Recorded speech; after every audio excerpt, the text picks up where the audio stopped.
ભાવનગર ખાતે મળેલી ભારતીય જનતા પાર્ટીની જાહેર સભામાં ક્ષત્રિય સમાજના યુવાનો દ્વારા પરસોત્તમ રૂપાલા વિરુદ્ધ સૂત્રોચ્ચાર કરી હોબાળો કરવામાં આવ્યો।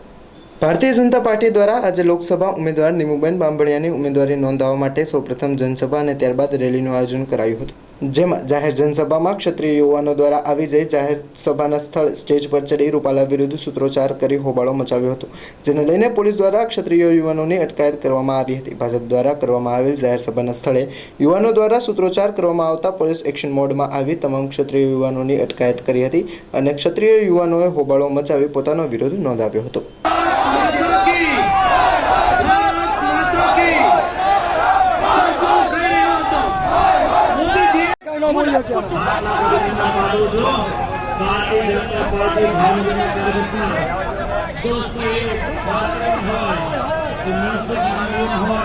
રવિરાજસિંહ મહાવીર ગોહિલ મારું નામ, મારો હોદ્દો તાલુકા ભાજપ યુવા મોરચા ઉપાધ્યક્ષ। મેં મારા સમાજ માટે રાજીનામું આપી દીધું। અત્યાર સુધી અમારી લડત ફક્ત રૂપાલા સાથે હતી।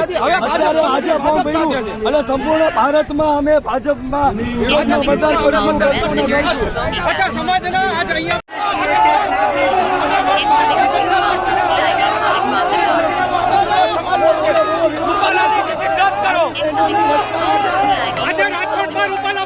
નીકળી ગયા છે, શું કહેશો સાહેબ? પાછા ઘર ભેગા કરી દેશું, કોઈ વાંધો નથી। અચ્છા, ક્ષત્રિય સમાજના મહિલાઓએ કાલે આક્ષેપ લગાવ્યો છે કે સંકલન સમિતિ પણ પૂરી ગઈ છે।